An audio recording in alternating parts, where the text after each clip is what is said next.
expositor. Bueno, muy buenas tardes. Espero que estén bien y que hayan disfrutado las actividades que hemos estado teniendo y todavía las que quedan pendientes.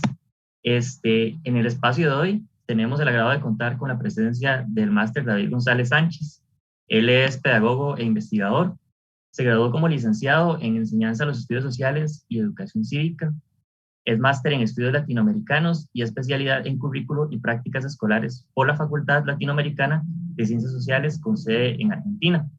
Actualmente ejerce como investigador y académico de la Universidad Nacional, profesor de Historia en la Universidad Estatal a Distancia y como docente de Estudios Sociales. Sus campos de estudio son la enseñanza de la historia, la cultura escolar y formación ciudadana.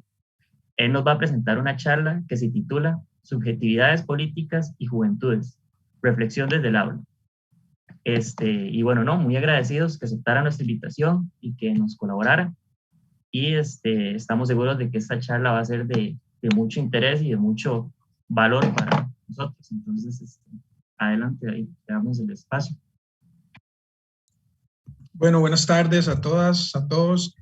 Un gusto saludar a Josué y a los demás compañeros y compañeras de la asociación. Yo les agradezco muchísimo esta oportunidad para compartir algunas ideas. Nada más una corrección ahí, ya no soy profesor de la Universidad Nacional, estoy con el MEP y con la UNED. Pero bueno, nuevamente les reitero el agradecimiento para este espacio. Si gustan, podemos comenzar, ¿ok? Voy a compartir.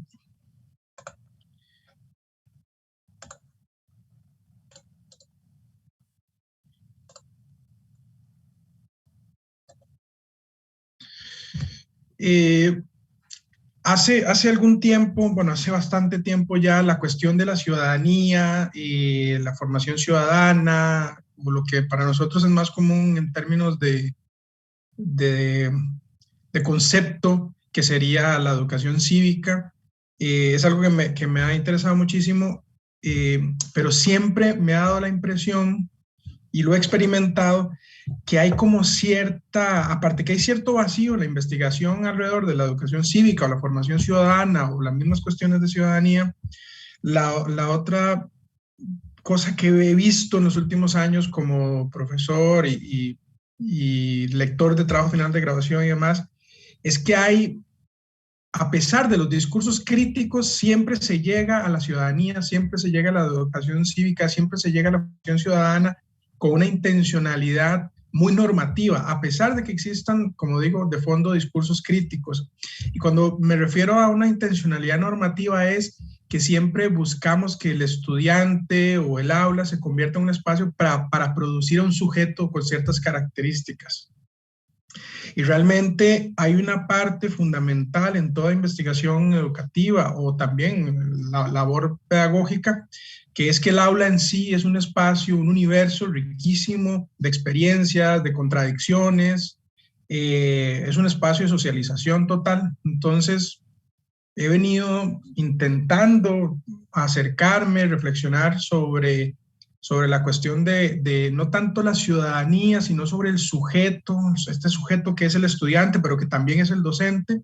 Entonces, de ahí un poco esto que voy a presentar hoy es una especie de intento de sistematización de unas intervenciones pedagógicas con una mirada más o menos investigativa desde el aula, porque es desde ahí donde estoy hablando, desde el aula de secundaria principalmente.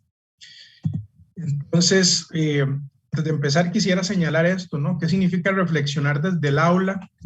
Y esto lo quiero proponer o sugerir para ir un poquito quitándonos esta idea de normativa que nos meten mucho de que la labor de investigación educativa o la labor del docente siempre es llegar al aula y proponer un cambio total sin entender primero qué es lo que está sucediendo ahí, ¿no? Entonces el aula para mí es un espacio de socialización en todas sus dimensiones, en todos sus niveles. No quiere decir que esas socializaciones siempre son positivas, está llena de contradicciones y hay que prestarle atención a esas contradicciones. Además, depende también de los espacios donde nos estemos moviendo, espacios culturales, culturalmente situados, socialmente situados. es un espacio también de invención, reinvención del currículo. Y esto me parece que es muy importante porque, bueno, lo digo como estudiante o ex estudiante de pedagogía en la Universidad Nacional. Siempre había una visión de que el aula y el currículo era algo que estaba ahí y que nosotros nada más llegábamos y reacomodábamos las cosas y listo, y no le prestamos atención a que la escuela también es un espacio que produce ciertas dimensiones y saberes, buenos, malos, complejos, más o menos, pero siempre es un espacio que tenemos que reconocer que reproduce el currículo. El currículo no solamente son los objetivos por lograr, sino también es la relación que se establece entre el aula, los discursos y lo que sucede con los estudiantes.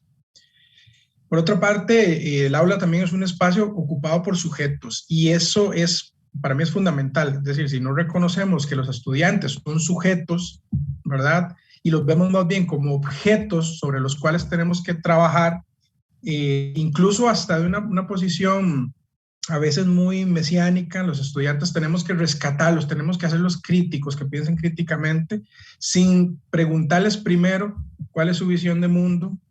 Entonces ahí estamos perdiendo la oportunidad de rescatar a este sujeto. Y por el otro lado, el docente también es un sujeto. Es un sujeto que está ahí, que está emprendiendo una intervención en un espacio particular, y también tenemos nuestras percepciones de mundo, nuestras distorsiones. Entonces eso va a afectar todas las interrelaciones de ese espacio escolar.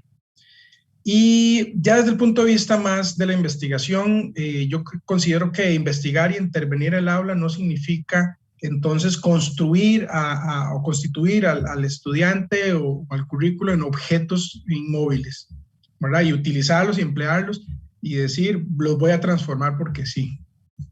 Finalmente, debemos confrontar el currículo. Yo creo que es una de las cosas que más nos hacen falta, tomar una posición frente al currículo, frente a los límites de esos saberes escolares que ahí se plantean y las prácticas culturales que envuelven el espacio de aula, que a veces creo que no estamos valorando en su totalidad. Entonces, reflexionar desde el aula significa reconocer la dimensión del sujeto y reconocer la potencialidad de un espacio que produce un saber, que produce unas particularidades que debemos tomar en consideración si queremos intervenirlo desde un punto de vista didáctico, si queremos analizarlo, investigarlo.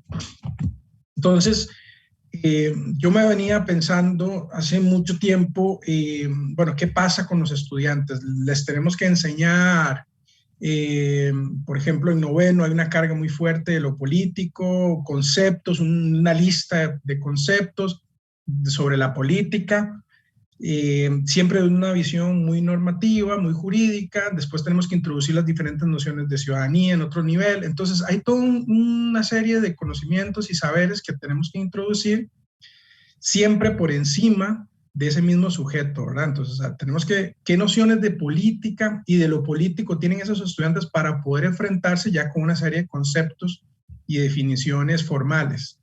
Por otro lado, me he preguntado también esas significaciones, es decir, cuando un chico piensa en política, ¿qué está pensando realmente? O sea, ¿cómo constituye esa dimensión, esa noción de la política y lo político?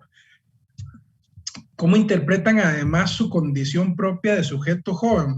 ¿Okay? No solamente es lo que nosotros les decimos que es la juventud y las características, sino también ellos, esa vivencia de la juventud, como ha sido planteado principalmente en algunas investigaciones en Argentina, de la juventud como una construcción compleja, multidimensional y además muy dinámica. Es decir, la juventud es algo que se transita también, ¿verdad? Y a veces esa forma de vivir la juventud varía de espacios culturales, y el aula como espacio cultural entonces invita a pensar, bueno, ¿cómo están vivenciando la juventud también los estudiantes?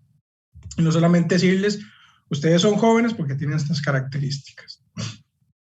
Y otra pregunta fundamental, ¿cómo podemos tomar un poco estas valoraciones, estas objetividades que construyen los estudiantes y que sirvan de plataforma para repensar, de construir y repensar la educación ciudadana, y no solamente pensar que hay algo en falta que tenemos que otorgarle a los estudiantes para que sean más críticos? Entonces, todas estas inquietudes yo las he venido tratando de canalizar, no sé si bien o si mal, y esto es lo que les voy a compartir un poco. Luego de eso, por lo menos en los últimos 2 años, bueno, y estos años que han sido súper complejos, el año anterior, 2020, ¿verdad? Con todo el desdoblamiento y la ruptura que hay del espacio escolar, de la presencialidad. Entonces, intenté retomar algunas de estas ideas y plantearlas de una vez en clase, no tanto como una intervención didáctica, sino más bien como un espacio de reflexión. Entonces me propuse llevar a la clase, particularmente en 9º año, que eran los grupos que tenía a disposición, e incluir las categorías como juventud, política, democracia, tomar esas categorías y convertirlas en elementos de diálogo en distintos niveles y en distintos momentos. Entonces, ese fue mi objetivo, trabajar esas categorías, ¿verdad? Lo cual tiene implicaciones, que no digo que esto ustedes lo deban de hacer para nada, tiene una serie de implicaciones que hay que tomar en cuenta porque solamente reducir lo que dice el programa de estudio a este tipo de intervenciones puede ser un poco peligroso, pero bueno, la idea mía era abocarme a ver qué pasaba con esas categorías. O sea, cuando las exponíamos con los estudiantes en distintos niveles, en distintas actividades, qué tipo de resultados, qué tipo de datos iba obteniendo yo, ¿verdad? Para ir entendiendo esa construcción de subjetividades, o más bien la naturaleza de esas subjetividades de mis estudiantes, y cómo las podía manejar o no posteriormente. Entonces, tomé esas categorías, las introduje en distintos niveles, un primer nivel de exploración de sentidos, donde hicimos, por ejemplo, una especie de redes semánticas ahí, bueno, suena muy complejo, pero en realidad ellos exploramos, bueno, qué entendían por ser esos conceptos sin tener una definición todavía formal. Entonces, explorar esos sentidos y experiencias en torno a la política, a la juventud, a la democracia. Posteriormente, intentamos llevarlo a otro nivel, que era ya explorar, bueno, ¿por qué yo entiendo o por qué yo defino la política bajo ciertas características? ¿De dónde viene eso? Y eso íbamos acompañándolo un poco con información más teórica, ¿verdad? Para que nos diera algunas luces, y siempre sometido a un proceso de diálogo. Y un tercer nivel, digamos, si se quiere, era que ellos pudieran crear, producir ciertas cosas, y que esas cosas de alguna manera reflejaran sus posiciones, sus subjetividades, pero también las limitaciones, no solamente de la construcción conceptual que ellos manejaban, sino también de la propia propuesta que yo estaba haciendo, las limitaciones, digamos, de las formas en las que trabajamos ciertos conceptos, si les había permitido o no llegar a una dimensión distinta de un concepto. Y obviamente ya esta parte sale, digamos, de lo que sucede en el aula, y es cuando yo, bueno, me planteo, bueno, ahora sí, tengo un montón de material empírico, si se quiere, de trabajo, con un montón de producciones que representan de alguna otra forma los distintos niveles de comprensión, de representación de las categorías de política, juventud y democracia, y esto me va a permitir a mí, o no, pensar cuáles son las posibilidades de llevar a cabo procesos de formación sobre la ciudadanía, que se distancie un poco de esta intención normativa de la educación cívica. Entonces, un poco esta es la experiencia de aula que he venido desarrollando, para lo cual, claramente, yo sí considero que tenemos que tener muy claro y tomar una posición sobre qué es la educación cívica. Y no solamente me refiero a una definición de la educación cívica como asignatura que se imparte en tales niveles, sino tal vez desde la perspectiva de las asignaturas escolares o las disciplinas escolares en clave histórica, porque nos habla además de que son asignaturas que aparecen en determinado momento histórico y por tanto son una producción cultural producción histórico-cultural. Entonces, ver la educación cívica como un constructo histórico en diferentes momentos, hasta lo que nos llegó hoy, nos permite a nosotros desnaturalizar ciertos discursos, ¿no? Es decir, la educación cívica, evidentemente, una de sus características históricas es que tiene una intencionalidad de construir un sujeto ideal dependiendo de los arquetipos de democracia que se manejen en determinado momento, ¿no? Podremos hablar de una visión liberal de lo político, la política, una visión socialdemócrata, tal vez, bueno, si se quiere una visión neoliberal. En cada uno de esos momentos históricos, la educación cívica ha intentado construir una noción de sujeto, ¿verdad?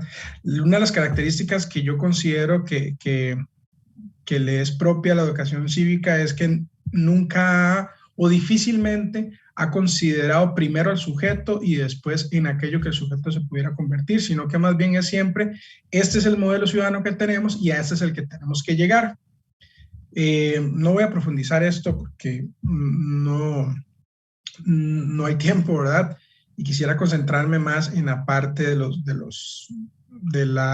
datos que logré recabar. Pero así rápidamente podríamos hasta periodizar tres momentos de la educación cívica.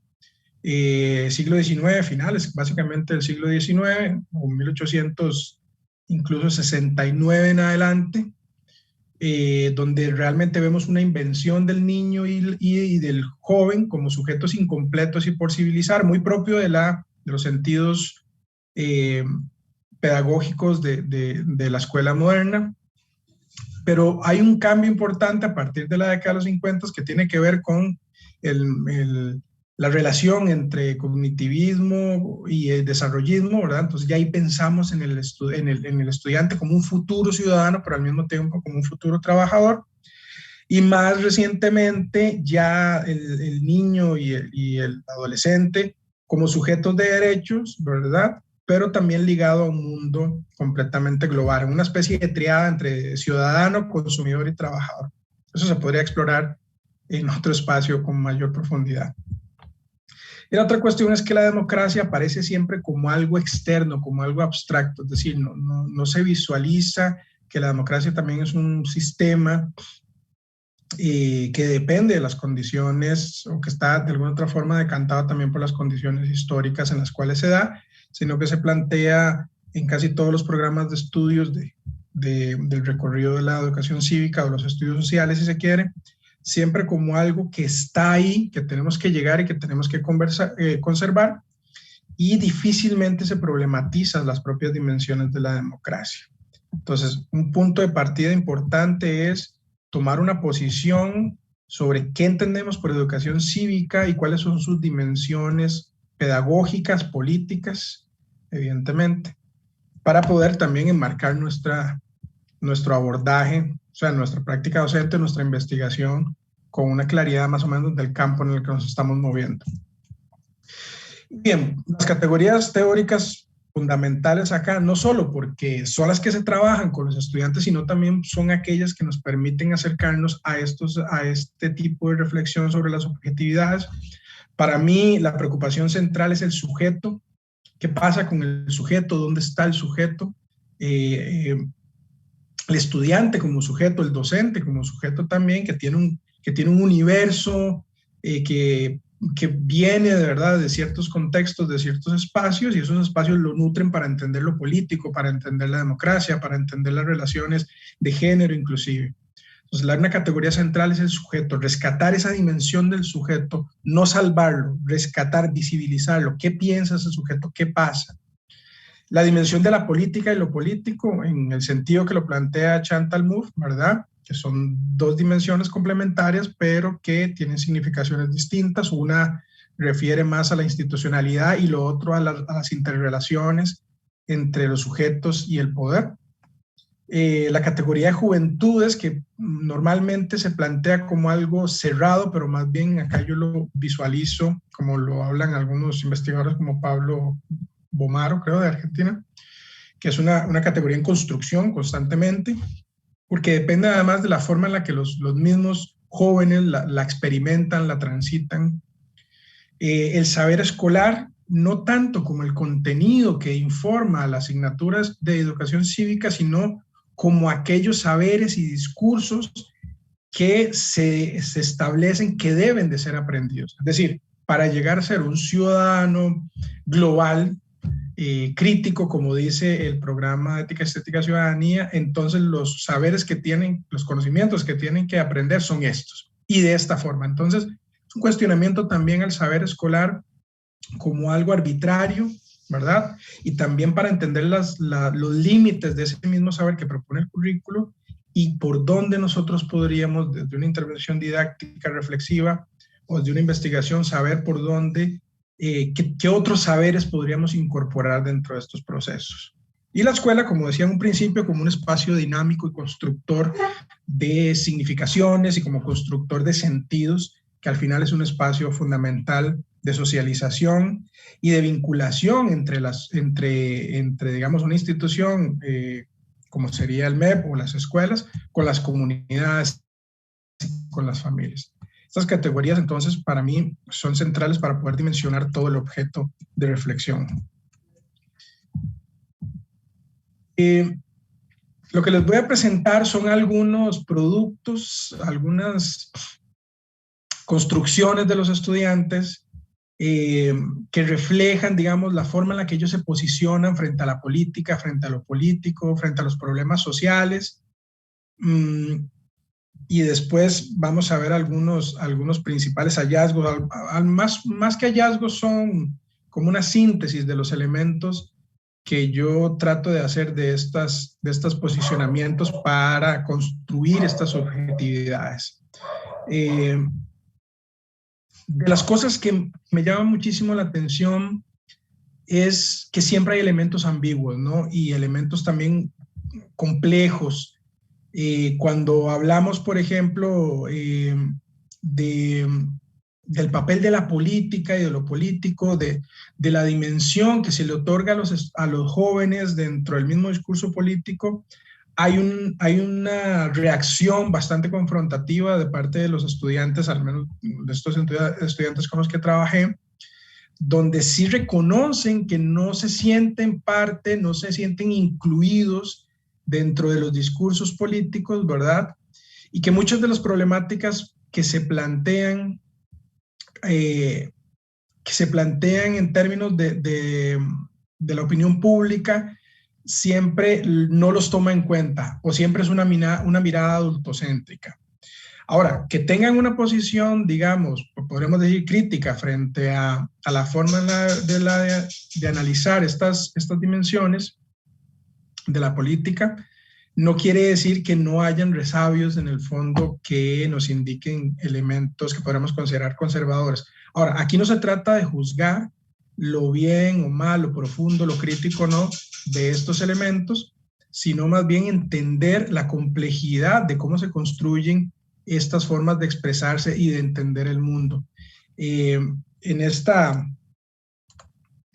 hoja que ven acá, bueno, casi no se ve con claridad, hay un posicionamiento bastante interesante del estudiante, donde después de haber leído un artículo de un periódico de opinión, pues ella reconoce, ¿verdad?, que hay algunos elementos ahí que son evidentes donde los jóvenes no tienen un espacio político, ¿verdad? O que esos espacios políticos institucionales están cooptados. Sin embargo, cuando nos vamos a los problemas, esta misma estudiante señala cosas muy interesantes, ¿verdad? Dice que los problemas para la vinculación de las personas jóvenes con el sistema político es la falta de una educación política, ¿verdad? Que nos permita comprender mejor las cosas y una falta de compromiso de la ciudadanía. Sin embargo, en la última parte nos habla también de que hay una falta de Dios en los partidos políticos que no permiten, ¿verdad?, no sé, ver con mayor claridad las necesidades de las personas. Entonces, esto es un ejemplo para mí de la importancia de prestarle atención a cómo se construyen estas visiones de mundo, ¿verdad? No son dicotómicas, ¿verdad? No son blanco y negro, sino son bastante complejas. Y por otro lado, tenemos otro estudiante, sí, donde sus problemas, la forma en la que vivencia o piensa los problemas sociales son muy complejos, ¿no? Por ejemplo, acá podemos ver que un problema social que enfrentan las personas jóvenes, dice, son muchísimos embarazos no deseados, violaciones y pobreza. Y sugerencias de solución, el aborto. Entonces son también opiniones muy complejas y muy fuertes que hay que saber matizar. Pero ya nos están hablando entonces que hay una serie de preocupaciones reales de parte de los estudiantes que no necesariamente a veces calzan dentro de los mismos programas de estudio, ¿verdad? O al menos aquellas temáticas que los programas de estudios en cívica nos hablan de que debemos trabajar. Hay posiciones irónicas, posiciones desinteresadas, también no todo es una posición reactiva y no todo lo que es irónico ni todo lo que es reactivo frente a una posición, digamos, frente al mundo adulto, no todo eso va a ser completamente crítico, ¿verdad? Eso hay que leerlo de una forma más bien objetiva. En estos dos memes, que fue otro de los productos en los que intentamos sintetizar al menos las posiciones de ellos. En cuanto a la cuestión de los derechos, era interesante, bueno, cómo veían ellos los derechos de las personas jóvenes, la relación entre el ejercicio de los derechos y los partidos políticos. Y estos dos memes, hay varios otros, ¿no? En forma irónica se plantean posiciones muy, digamos, muy, no tanto críticas, sino más bien absolutas, ¿verdad? Es decir, no hay derechos en algunos casos o no existen.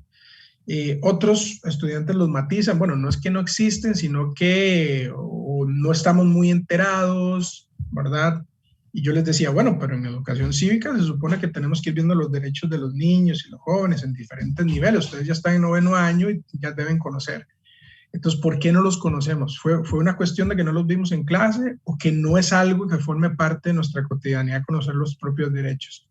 Entonces, también estas formas de posicionar, de reflejar, digamos, del mundo interno, las ideas a través de estos productos, no es que sean una verdad, no es que sean la totalidad de la subjetividad del estudiante, sino que es un reflejo de cómo también ellos sintetizan e interpretan ciertas problemáticas. Este es muy particular porque hay una crítica muy fuerte a la institucionalidad tradicional, principalmente a los partidos políticos, que creo yo que es un reflejo de las características de la cultura política contemporánea, donde los partidos políticos han perdido muchísima legitimidad, o lo que hablan algunos autores, ¿no? En la teoría política es que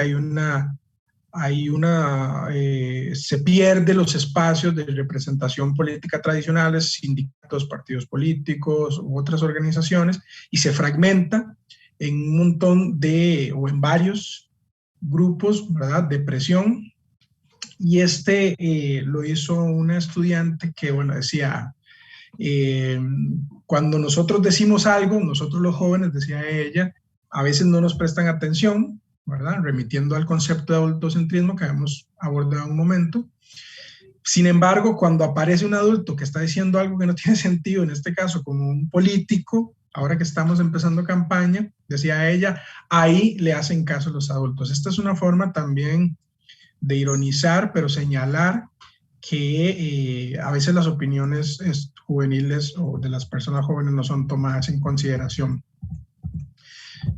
Esto sé que está un poco cargado, no lo voy a leer todo, son algunas reflexiones textuales de algunos estudiantes cuando trabajamos el concepto de adultocentrismo. Perdón por ese error en la tilde. Y casi siempre tiene que ver con una posición donde, bueno, soy consciente de que hay una fuerza, de que hay un mundo adulto que de alguna otra forma me arrincona, ¿verdad? Pero al final termino dándole la razón a ese mundo adultocéntrico porque tal vez sea por mi propio bien. Entonces hay una relación ambigua acá con cómo comprender y establecer los límites en ese espacio de control adultocéntrico que está en la casa y que se reproduce en el colegio a través de ciertas normativas o ciertas formas de intentar controlar o gestionar hasta la misma vestimenta y demás del estudiante. Pero por otro lado, reconocemos que eso tal vez sea algo positivo en un futuro cercano. Entonces, esto lo quería plantear en términos de cosas con las que fuimos trabajando, de un material, un recorte del material que fuimos produciendo, que se fue produciendo en clase, que fuimos discutiendo. Y de esto yo extraigo varias cuestiones, ¿no? Es decir, evidentemente hay una concepción de la política,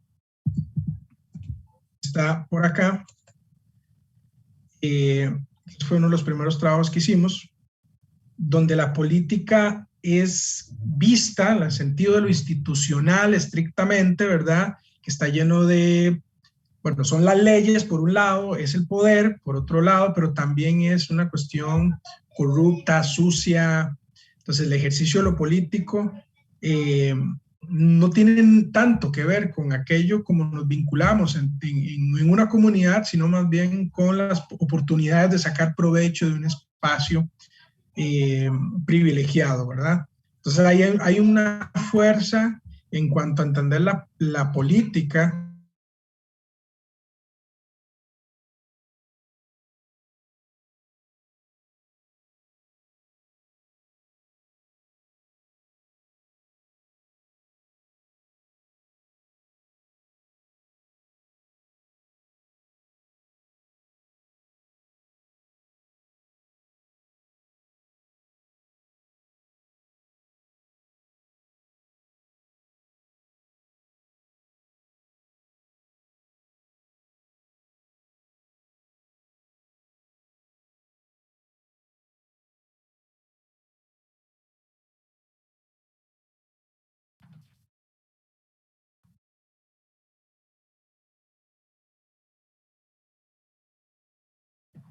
Vamos a ver unos minutos. Ok. Bueno, Listo. creo que hubo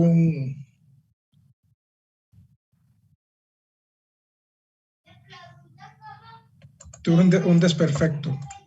Tranquilo. Se me cayó la conexión.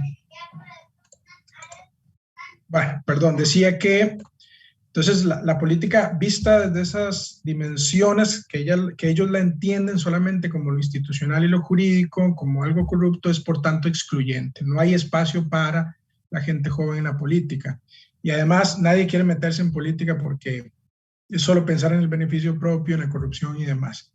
Sin embargo, cuando trabajábamos más profundamente la relación entre política y ciudadanía, surgía la idea de la democracia y fue algo que, bueno, no incluía acá como un material para evidenciar estos sentidos de la democracia, pero la democracia aparece como algo, yo lo planteo así, que ellos no la ven como algo que es político en sí, sino que más bien la democracia es un valor casi central del ser costarricense. Es decir, no, claro, profe, o sea, somos costarricenses y por tanto de ahí podemos votar libremente o podemos ejercer nuestra opinión, ¿verdad? Pero porque no tanto, porque eso es una construcción política, sino porque eso nos hace ser a nosotros costarricenses. Y esta es una dimensión interesante, la relación entre democracia e identidad como algo emotivo, que también he visto en otra investigación que había hecho, cuando hablaba en un sentido histórico de la independencia, inmediatamente la democracia como un identificador del ser costarricense aparecía. Entonces, si tenemos una noción de la política solamente entendida desde el punto de vista jurídico e institucional como algo negativo, pero por otro lado, la democracia como algo positivo porque dota de sentido la vida cotidiana del ser costarricense, esto no significa entonces que haya un rechazo de un sistema como tal. Y yo creo que además eso podría tener sentido sin que esta investigación o esta reflexión intente establecer generalidades, porque son datos muy reducidos en términos de muestra, pero sí creo que establece un correlato en esta idea de que hemos visto con otras investigaciones más grandes, donde la mayoría de costarricenses apoyan el sistema democrático, ¿verdad? Y eso, insisto, me parece que es un fenómeno que se ha venido dando, donde los espacios de representación política tradicionales, como los partidos políticos, han perdido muchísima legitimidad por considerarse propiamente la política como una acción negativa.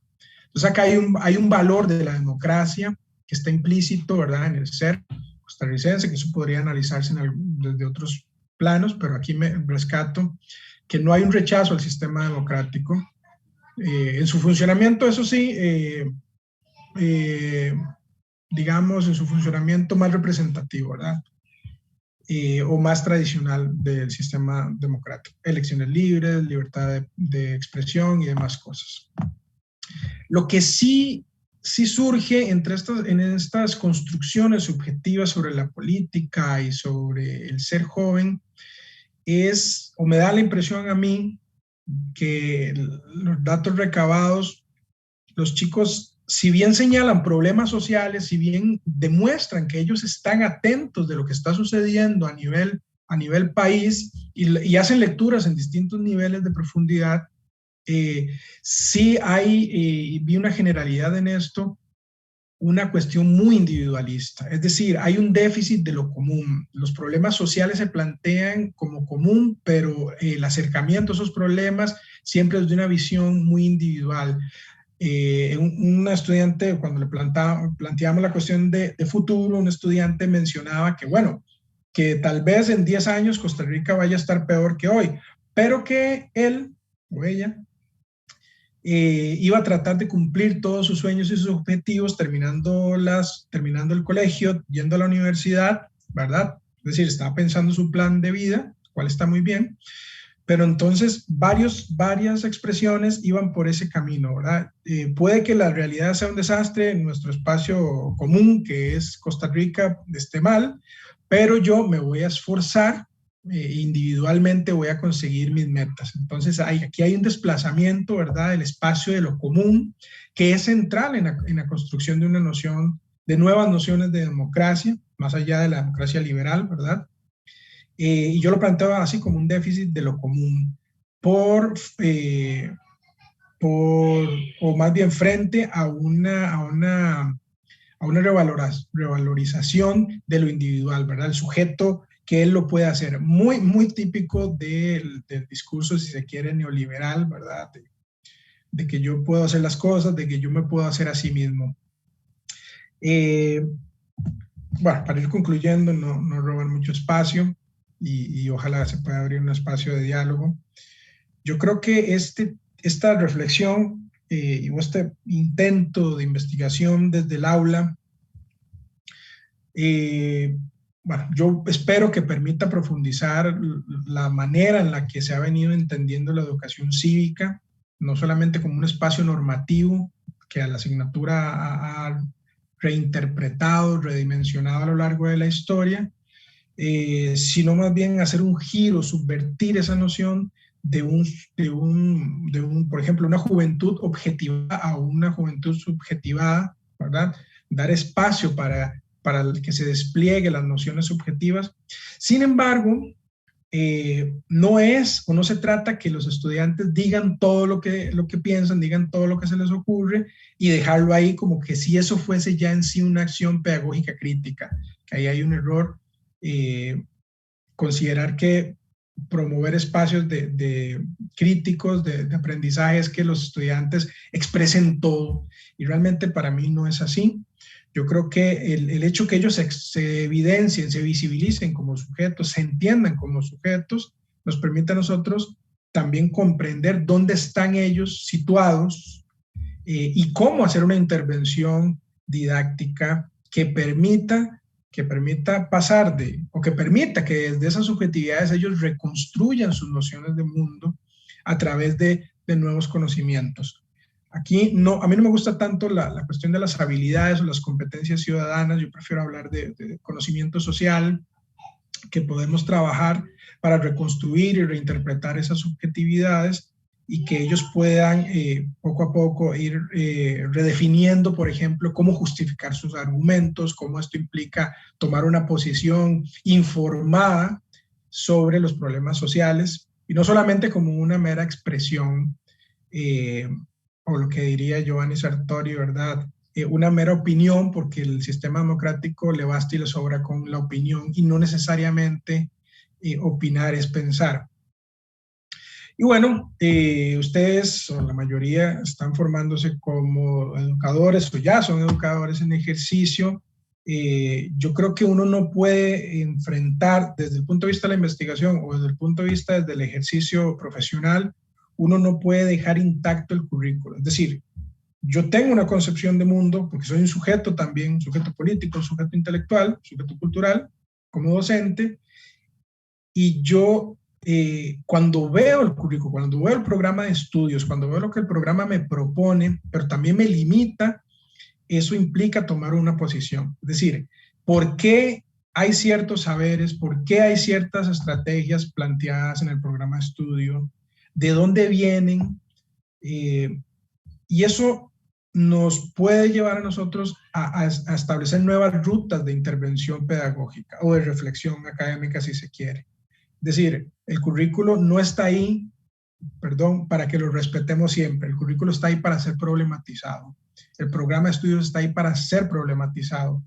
Y eso es lo que permite el dinamismo de la práctica pedagógica. Y yo creo que esos elementos nos acercarían, digamos, a repensar esto que entendemos por educación ciudadana, más allá de lo normativo, sea visto desde una visión crítica, ¿verdad? Que yo quiero que todos los estudiantes piensen críticamente, pero no sabemos, ¿verdad?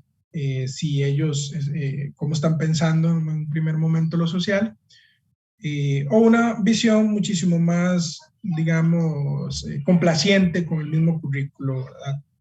Bueno, esa sería como lo que quería compartirles. Muchas gracias.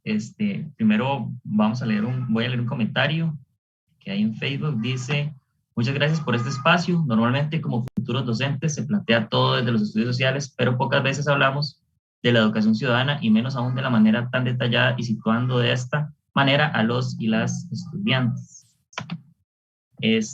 Yo quería hacer un comentario también. Bueno, a mí me parece súper importante esta parte de que se construye la ciudadanía con jóvenes, pero en los términos de un adulto, ¿verdad? No se entiende los términos de un estudiante desde su espacio, ¿verdad? Pero también me pongo a pensar en lo que pasó hace como un par de años, que se utilizaron representaciones estudiantiles para fines políticos, ¿verdad? Y eso lo que hizo fue fortalecer todavía más, ¿verdad? Ese posicionamiento de adultocentrismo que menciona usted. Entonces, esa parte, no sé si recuerda como ese caso que se dio, ¿verdad? Que había salido en los medios y todo, que se utilizaron estudiantes, ¿verdad? Que estaban como complementándose ahí a las manifestaciones, etcétera. Y bueno, a mí me parece que es pertinente, ¿verdad? Y como discutir la forma en que esas subjetividades también se llegan a utilizar. Tenemos unas preguntas.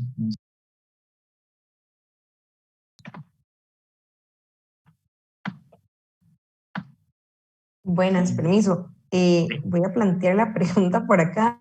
Dice, ¿cómo se ve la influencia del neoliberalismo en los programas de estudio de secundaria? ¿Y cómo se explica el debilitamiento del nosotros más por el yo como parte de lo que puede ser un individualismo posesivo? Y dice, muy interesante, y muchas gracias por compartir sus hallazgos y conclusiones.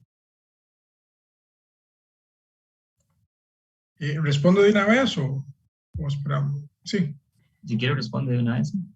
Ok, bueno, gracias por las preguntas y el comentario. Bueno, lo que vos decías, Josué, a ver, hay una dimensión que tiene que ver con la vinculación de las personas con lo que está sucediendo.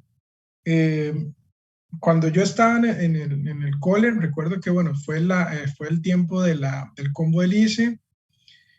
Hubo muchísima movilización estudiantil de secundaria. No sé si me estoy equivocando, pero recuerdo que ahí hubo, o ahí por lo menos fue el germen de la Asociación de Estudiantes de Secundaria, no sé si ya existía anteriormente, no estaba muy enterado, pero recuerdo que hubo una fuerza importante y además había una vinculación, que yo creo que eso sí ya se venía desarrollando, al menos desde Alcoa, una vinculación entre la universidad, o al menos el movimiento estudiantil universitario y el movimiento o la movilización de secundaria con respecto a los problemas de la sociedad, ¿no? Y yo que estaba en cole, no sé si noveno, no me acuerdo por ahí, sí recuerdo haber vivido eso, es decir, como nosotros íbamos con el uniforme del cole y estábamos haciendo plantones o cerrando calles en algunas partes de San José con la gente de las universidades públicas. O sea, había una vinculación ahí interesante. Ahora, claro, alguien pudo haber dicho en algún momento ahí, están utilizando los estudiantes, pues son menores de edad o son ingenuos y no sé qué. De mi experiencia, yo recuerdo que había una preocupación. Evidentemente uno le falta un bagaje, y yo creo que esa es la parte interesante, digamos, desde el punto de vista pedagógico didáctico. Claro, nos faltaban elementos para poder explicar mejor eso, ¿no? Para poder explicar mejor lo que estábamos viviendo. Pero bueno, había una vinculación.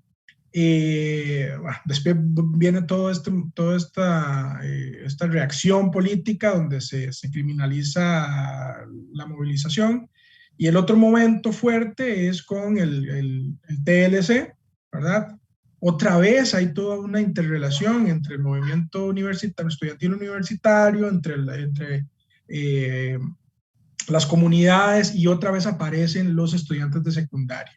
Es decir, si los estudiantes de secundaria se vinculan a estas movilizaciones, siempre va a haber una preocupación de parte de las diferentes figuras de poder para indicar, y esto es una posición muy adultocéntrica, los están utilizando, ¿no? Los están empleando, los están utilizando. Y eso es ni siquiera darle el espacio al estudiante o al chico joven, más joven, al menor de edad, de decir, bueno, ¿por qué usted está aquí? ¿Por qué está aquí? O sea, ¿qué es lo que lo está moviendo? No tanto que me haga una explicación sociológica de por qué él está ahí, sino qué es lo que lo está movilizando desde su visión como joven, ¿verdad? Porque también hay una idea ahí de construcción de futuro, ¿verdad?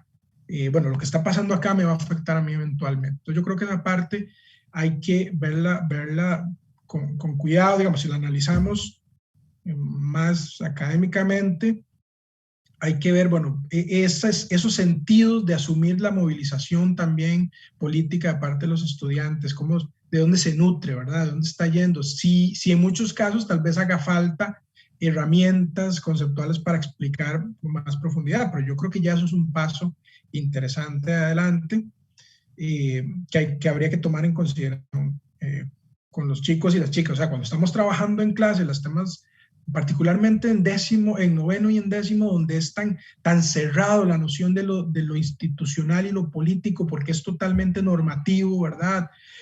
¿Cómo es la comunicación política?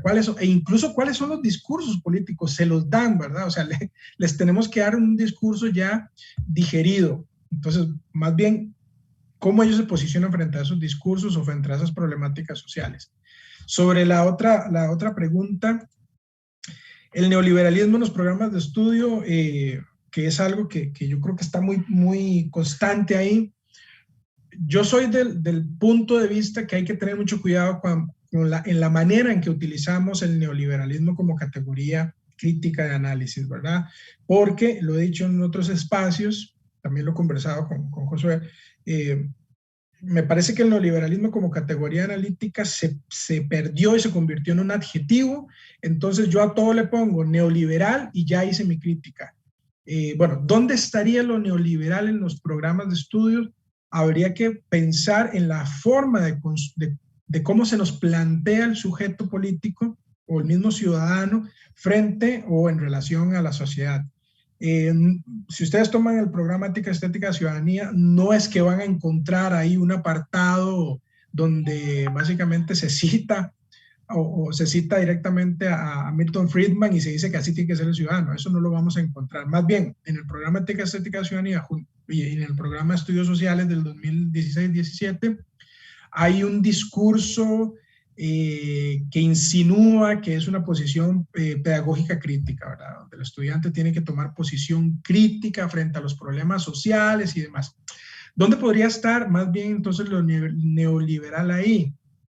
Bueno, podría estar más en la manera de concebir los mismos elementos de la democracia, donde la democracia es una, ¿verdad? Es total, es un sentido total cerrado, y otras opciones democráticas son vistas con recelo, ¿verdad? Por ejemplo, la misma idea de representación política, obviamente es un programa oficial, es un programa institucional, no va a plantear, digamos, no va a plantear opciones radicales, como una vez esperaría, pero se insiste muchísimo en la dimensión de la representación política a través de los partidos, por un lado, y sobre la idea de competitividad, es decir, el ciudadano es buen ciudadano en tanto permita los procesos de competitividad política, de competitividad social, ¿verdad? Entonces ahí es donde se podría inocular esos elementos. Hay que tomar en consideración que el programa de Ética, Estética y Ciudadanía ya data del 2009, ¿verdad? Probablemente entre en de modificación. Ahora, el otro elemento está en la estandarización de que lo político es igual en todas partes, de que es genérico, ¿verdad? O sea, yo tengo que ser el buen ciudadano para que funcione el sistema democrático, por extensión el sistema económico. Es decir, ahí es donde hay una interrelación, donde hay posibilidades de estabilidad política en tanto haya estabilidad o continuidad o sostenimiento del sistema económico. Y otro elemento que más que neoliberal me parece posmoderno es que en algunos espacios, eso casi no se discute, en alguna justificación del programa Ética, Estética y Ciudadanía se hablaba de promover la ironía como herramienta crítica, ¿verdad? Para abocarlos, para enfrentar los problemas sociales, lo cual está muy interesante, pero es una ironía que al final va a dejar intactas las problemáticas estructurales, ¿verdad? Es decir, critiquemos todo, pero para no criticar nada. Entonces, el sistema es criticable, pero no es cuestionable. Es lo que ahí nos podrían plantear. O podría quedar un poco con eso. Y eso tiene que ver, yo creo que eso no está en los programas de estudio, sino que eso está ya en parte de la cultura en la cual estamos inmersos, que es la dimensión que yo hablaba de un déficit de lo común, ¿verdad? Y eso no lo digo yo, eso está casi todas las investigaciones más recientes en teoría política, uno ve que por ahí va un poco la cosa, cómo reconstruimos otra vez lo común, ¿verdad? Cómo nos acercamos a reconstruir lo común, o sea, las problemáticas que tenemos como comunidades frente a una fragmentación de lo social también, ¿verdad? Hay una fragmentación de lo social, las problemáticas sociales se han atomizado totalmente, entonces, bueno, por allá tenemos a las posiciones antiespecistas y por allá tenemos a las posiciones, digamos, feministas en todas sus variaciones y por allá tenemos a posiciones, digamos, ecologistas también en todas sus variaciones.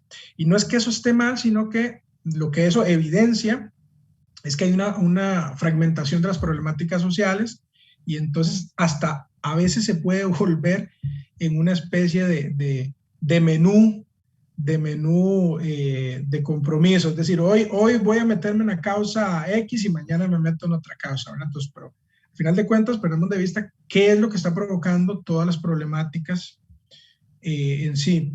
Entonces yo creo que se debe más a una situación presente donde además hay una revalorización de lo individual, del trabajo individual. Es que no es lo mismo uno mantener una individualidad como sujeto, ¿verdad?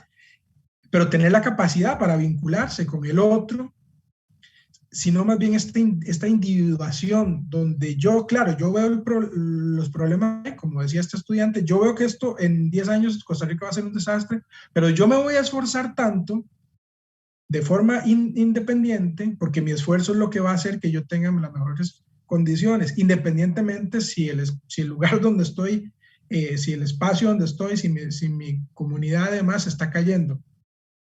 Y bueno, lo planteo así, el coaching. ¿verdad? Eso no, cada cual tendrá su opinión, pero a mí me parece un fenómeno muy particular y que está presente en todo lado, ¿no? Es decir, los programas, los reality shows, esto donde la gente compite para ver quién es el mejor y recibe la ayuda de un coach. Es decir, ya eso plantea una lucha total donde le decimos, sí, el mercado es lo que nos define a nosotros. Y yo al mercado le tengo que demostrar que yo soy lo suficientemente bueno, ¿verdad? Y no cuestionar que el mercado o que el sistema no es el que sirve, no. Y eso nos lleva un poquito, ahora sí, a una dimensión muy neoliberal de algunos discursos pedagógicos que tienen que ver con la calidad educativa, que esto lo trabaja muy bien el profesor Sebastián Pla en uno de sus libros de la calidad educativa, donde lo que hace el sistema educativo es darme las oportunidades y yo me tengo que competir con los demás estudiantes para ser el mejor. Si fallo yo como sujeto y no el sistema, ¿verdad? Entonces, esta individuación sí es muy propia de este capitalismo tardío, donde los problemas los tengo que resolver yo a través de mi esfuerzo y eso hace o eso más bien neutraliza las posibles críticas estructurales que yo pueda hacer. Y obviamente contribuye muchísimo a este déficit de comunidad. No sé si por ahí iba la pregunta. Tenemos un comentario y dos preguntas. El comentario es de Priscila Borbón y dice: excelentes aportes, profe, siempre un gusto escucharlo. Por otro lado, una primera pregunta dice: en los programas de educación cívica parece que se prepara a los y las estudiantes para ser ciudadanos cuando puedan ejercer el voto a los 18. Sin embargo, ignora que los jóvenes ya son ciudadanos. ¿De qué manera se puede trabajar con los estudiantes para que se sientan ciudadanos, jóvenes y responsables, dándoles un lugar sin importar su edad? Y no sé si leo la otra pregunta o primero contesta esta, no sé cómo usted prefiera. Si querés me decís las dos y las hacemos Okay. en un solo. La otra pregunta es de Alejandro Chavarría. Dice: buenas tardes, profesor. Me surge entonces una duda. Usted como profesor activo en las aulas de secundaria, ¿cuáles serían algunas propuestas para superar desafíos en la educación cívica, como lo son la superación del vínculo político? También potenciar el análisis colectivo sobre el individual y la ampliación del concepto de ciudadano elector, por mencionar algunos. Gracias por este espacio. Saludos, profesor. Bueno, en este tipo de cosas y en educación específicamente, siempre hay digamos, una expectativa de que toda investigación o que toda reflexión nos entregue a nosotros algunas recetas o algunas formas de intervención educativa. Yo voy a comenzar con la última pregunta. Debo ser muy honesto. Yo puedo dar algunas recomendaciones, pero no tanto de lo que deban de hacer los profesores, sino más bien de la posición. Es decir, yo primero plantearé, bueno, ¿cómo estás entendiendo vos la educación cívica? ¿Cuál es tu noción, concepto de política, verdad? O de juventud. Porque siempre es importante que nosotros nos miremos al espejo y pensemos, bueno, ¿cuáles son las formas en las que yo también estoy entendiendo el mundo si es que las voy a ir a enseñar? ¿Verdad? O sea, yo tengo que reconocer si hay un vacío o no entre esos espacios. Entonces, más allá de hablar de recetas, de cómo se debería hacer, y además hay otro elemento que hay que tomar en consideración. Esto que yo les comenté, que venía trabajando, yo no lo trabajé con todos mis grupos de noveno. Sería una locura, ¿verdad? Más de 300 estudiantes trabajar algo tan, digamos, tan cualitativo, si se quiere. Entonces también hay que tomar en consideración que las condiciones en las que nosotros ejercemos la docencia son condiciones muy propias todavía del sentido de la fábrica, casi maquila, ¿verdad? O sea, dale clases a 400 estudiantes y hacerlos que piensen críticamente, eso es algo que no es tan fácil, ¿verdad? Pero tenemos que, o al menos yo digo, bueno, podríamos encontrar algunos espacios. Entonces, ¿cómo establecer vínculos con lo político? Yo diría más bien cómo trabajar el concepto de lo político. Es decir, ¿cómo podríamos trabajar el concepto de la política y lo político que trascienda el sentido estrictamente de lo institucional y representativo, ¿verdad? Y bueno, eso podría ser una posición. Yo voy a ampliar el concepto de lo político y voy a verlo más allá de los ejemplos representativos. Voy a ver la parte representativa porque es importante, pero también voy a ver dónde están los límites. Es decir, cuáles son las preguntas que yo le quiero plantear a mis estudiantes sobre el tema de lo político y la política, ¿verdad? ¿Cuáles son las preguntas que yo les quiero plantear sobre el sentido de ciudadanía más allá de lo electoral? Y lo podemos ver en el propio espacio escolar.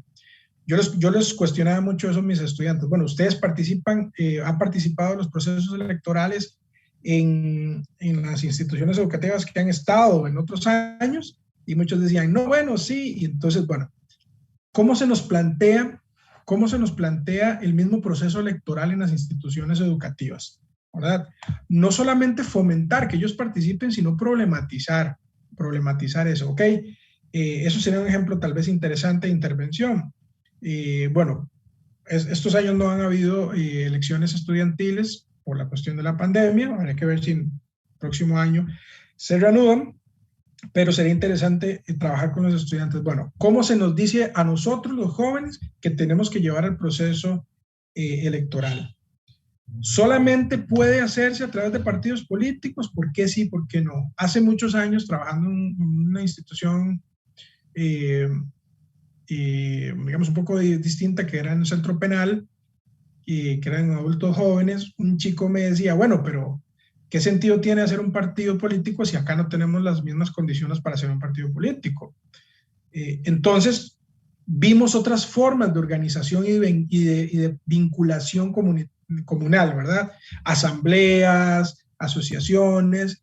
Lo interesante es que en la normativa MEP no puede haber otra figura política representativa que no sea un partido político. Claro, eso tiene sentido porque lo que se pretende ahí es que haya una proyección del sistema que funciona en el país. Pero yo creo que no deberíamos limitarnos a eso y decir, bueno, también hay otras formas. Ahora, ¿por qué esas formas no pueden o no están permitidas? Podríamos explorar estas formas en la misma aula, establecer una asamblea, cómo organizamos una asamblea más allá de un partido político, cómo nos vinculamos, cómo establecemos los procesos de problemática común. Entonces yo creo que ahí propuestas sería más bien esos tres elementos que señalo. Primero yo como docente decir, bueno, ¿qué es lo que quiero proponer y qué tanto control y conocimiento tengo yo de esos conceptos que quiero ir más allá? ¿Qué preguntas les quiero plantear a mis estudiantes y por tanto qué tipo de conocimientos y saberes quiero yo trabajar con ellos? Y problematizar inmediatamente las dimensiones más cercanas. No solamente promover lo que se debe hacer, sino también primero planteemos cuál es el problema, busquemos el problema y entendamos las ramificaciones de ese problema. Puede sonar muy complejo, pero bueno, tal vez en algunas experiencias se pueda lograr. Y sobre la primera pregunta de la dimensión del ciudadano, efectivamente, y desde el punto de vista histórico, yo he estado tratando de explorar un poquito eso, de la construcción del sentido de la educación cívica. Siempre el ciudadano se plantea como algo que se debe ser. Es decir, el estudiante cuando cursa la educación cívica, parece que se nos dice que, bueno, usted es una cosa, pero no le interesa lo que usted sea como sujeto hoy, sino lo que usted se tiene que convertir. Y claro, evidentemente eso es un rechazo al estudiante como sujeto. ¿Cómo podemos subvertir esto? Bueno, hay que encontrar ese espacio primero para pensar en quién soy, ¿verdad? ¿Quién soy yo como sujeto? ¿Cómo vivencio el mundo? Y la labor docente ahí, desde un punto de vista didáctico, es cómo le ofrezco yo al estudiante una experiencia, no tanto una experiencia de activismo, ¿verdad? Lúdico, didáctico, muy propio de algunas tendencias pedagógicas o, no sé, teorías, sino cómo yo a través de las propuestas didácticas que quiero llevar al aula, yo voy a promover o incentivar primero un posicionamiento del estudiante como sujeto, ¿verdad? O sea, que él no se vea como algo que no es todavía, ¿verdad? Sino como lo que él es en este momento. ¿Y cuál es el entorno en el cual él se está desarrollando? O nos estamos desarrollando todos, ¿no? Y porque hay limitaciones, por ejemplo, para la población joven que es menor de edad, cuáles son las posibilidades de intervención, de trabajo. Y las instituciones escolares son un espacio esencial para analizar todo esto. Particularmente las instituciones públicas, son las que yo más he trabajado, este control sobre el cuerpo del estudiante, bueno, ya ahora se puede tener el cabello largo los chicos, pero si se llegan con los cordones de los zapatos de otro color, va boleta, si usas un suéter de otro color, va boleta. Es decir, estas mismas nociones de querer controlar hasta el propio cuerpo, cómo los estudiantes lo ven, porque a veces lo rechazan, pero no reflexionan sobre ese rechazo. Y bueno, ¿por qué no proponer formas de entender ese control y de tratar de superarlo o tratar de modificarlo desde el espacio escolar? Bueno, ya creo que me extendí mucho. Hay otra pregunta más que dice, ¿podría decirse que la producción del estudiantado se ve influenciada por el contexto en el que se desenvuelven en la vida cotidiana? ¿Considera usted que las personas docentes olvidan tomar en cuenta el contexto del estudiantado a la hora de analizar sus discursos? Esa es la pregunta sí, que dejaron. O sea, todos somos sujetos, a ver, no quiero sonar determinista en términos clásicos, estructurales, pero sí, evidentemente, lo que se discute en nuestras familias, lo que vemos, las formas en las que nos relacionamos con nuestros pares y demás, influye en el tipo de percepción de mundo que tenemos, eso es evidente. Y aquí hay todo un debate.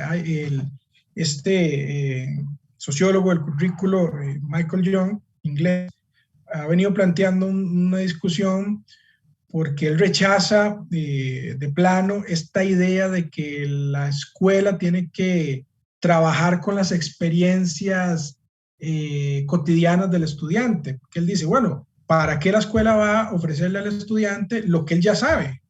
¿Verdad? La escuela debe, y es una posición, uno podría decir incluso hasta muy propia de la Ilustración, la escuela debe ofrecerle al estudiante conocimiento que no tiene, ¿verdad? Es decir, ¿para qué yo voy a ir a la escuela? Para que me digan lo mismo. Ahora, eso es muy distinto de trabajar desde la experiencia, ¿verdad? Es decir, hay algo que yo no sé, que yo no entiendo bien, yo tengo una noción, todos tenemos nociones de conocimientos. Por ejemplo, los estudiantes, como les planteaba en la exposición, los estudiantes tienen una idea de la política, ¿verdad? Y esa idea de la política la han construido en la interacción que se tiene en diversos espacios. En la escuela, por un lado, y en las familias o en la calle. Entonces, a eso le podríamos llamar, digamos, discursos, los discursos que manejan los estudiantes, y son discursos que llegan al aula y se nutren, además de lo que los profesores plantean. Entonces, ahí el discurso del estudiante, esa percepción que él maneja, se amplía o se reduce. ¿Ok? Entonces, yo creo que tenemos que trabajar con esas subjetividades discursivas, ¿verdad?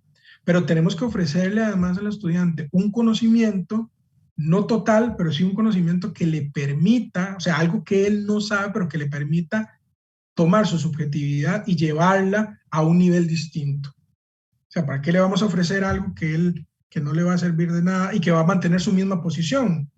Un estudiante me decía, bueno, es que el feminismo es una estupidez.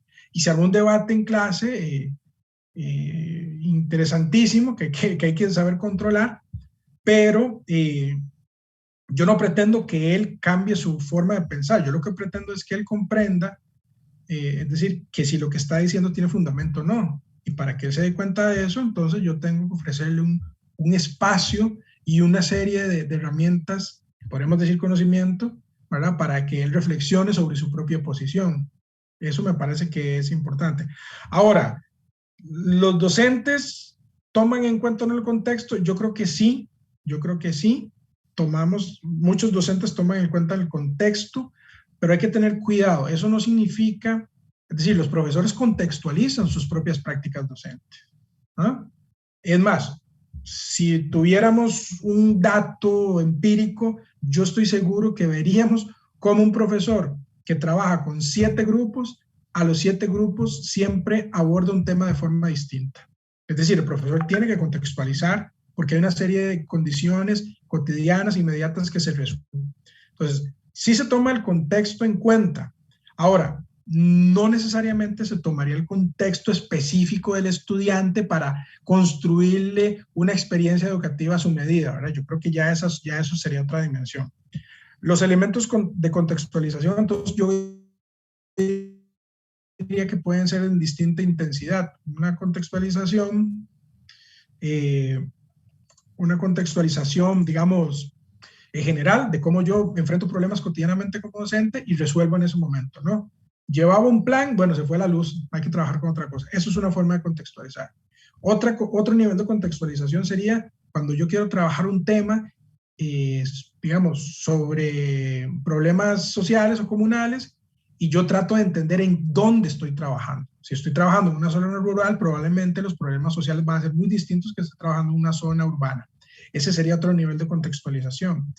Y otro nivel de contextualización, creo yo, sería cuando básicamente conozco las realidades específicas de todos los estudiantes, ¿verdad?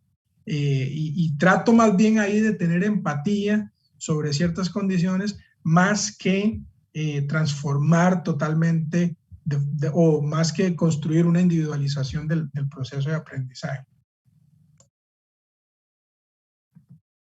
Yo tenía una pregunta y es, digamos, ¿en qué medida, en los términos en que se enseña, ¿verdad?, la ciudadanía, entra en debate o confrontación con una experiencia ciudadana desde lo que es el contexto virtual? Digamos, ¿en qué medida se afecta la forma en que se conceptualiza, se entiende al ciudadano, pero desde una dinámica de redes sociales, desde una dinámica virtual? Usted habla de la individualización, perdón. Eso también entra con respecto a las formas en que las personas son autorrepresentadas en redes sociales, ¿verdad? Cómo eso entra en debate y cómo, digamos, eso se puede llevar a una discusión, digamos, de un salón de clases. Mira, es sumamente complejo eso que decís. Es más, ahí hay un tema de investigación interesantísimo. Es más, yo lo plantearía primero, antes de entrar en lo específico de la ciudadanía, yo lo plantearía también en una confrontación entre la cultura digital, ¿verdad? O sea, hay una cultura digital que ha venido creciendo en los últimos años, y me refiero por cultura digital a la forma en la que nos hemos habituado, como vos decís, a utilizar las redes sociales y todo eso. Lo que la pandemia nos ha enseñado es que definitivamente la cultura digital no necesariamente calza dentro de la cultura escolar. Es decir, los estudiantes saben, los más jóvenes, todo el mundo sabe manejar un dispositivo móvil, pero no saben trabajar, digamos, ciertas cosas con un dispositivo móvil, ¿verdad? O sea, abrir un correo, eso es una cosa del siglo anterior, ¿verdad? Le dicen a uno los chicos. Entonces, yo creo que primero ahí habría que entender las dimensiones entre esta cultura digital que se ha venido constituyendo, ¿verdad? Y qué tanto ha incidido o qué tanto ha modificado las propias dimensiones o percepciones de la política y de la subjetividad, ¿verdad?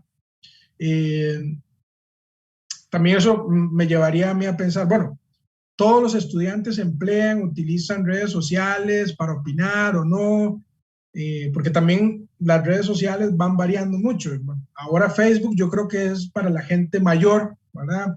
Ahora Twitter yo creo que no es un espacio para gente tan joven como los chicos de colegio, creo que es más como TikTok e Instagram, ¿verdad?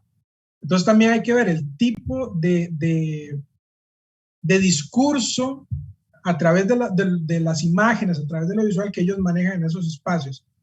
Y cómo además puede ser o no un espacio de más que todo de expresión, Yo lo veo bastante complejo, pero bastante interesante. Mi experiencia con chicos de séptimo, octavo, noveno, todavía incluso de décimo, es que el espacio digital es un espacio más que todo, ha sido más que de divertimiento, de esta nueva dinámica cultural, ¿verdad? De información, evidentemente, de información totalmente, de consumo de ciertas narrativas, de ciertos productos audiovisuales. Casi no he visto, o he visto muy poco tal vez ahí, que algunas comunidades de chicos trabajen más elementos, ¿verdad? Entre sí, de su propio espacio social en las redes sociales. Yo creo que eso es algo que se está construyendo en otros espacios y también depende de las condiciones y bueno, digamos del capital cultural también que mantienen ciertas comunidades de estudiantes. Yo creo que podrías encontrar en algunas comunidades donde hay cierto nivel, cierto capital cultural, ciertas formas de empleo de las redes sociales que en otros espacios, ¿verdad? Pero eso es algo que estaría por explorar. Listo, no sé si quedan más preguntas, de momento no veo ninguna más. Y si no, entonces creo que iríamos cerrando más bien, y no, agradecerle de nuevo por aceptar la invitación y apoyarnos. De verdad, muchas gracias. Creo que fue muy enriquecedora la conversación y la discusión que se abrió. Entonces, muchísimas gracias. Muchísimas gracias a ustedes y excelente estas actividades que están planteando. Sigan adelante y con muchísimo gusto en lo que les pueda colaborar. Genial, listo. Muchas gracias.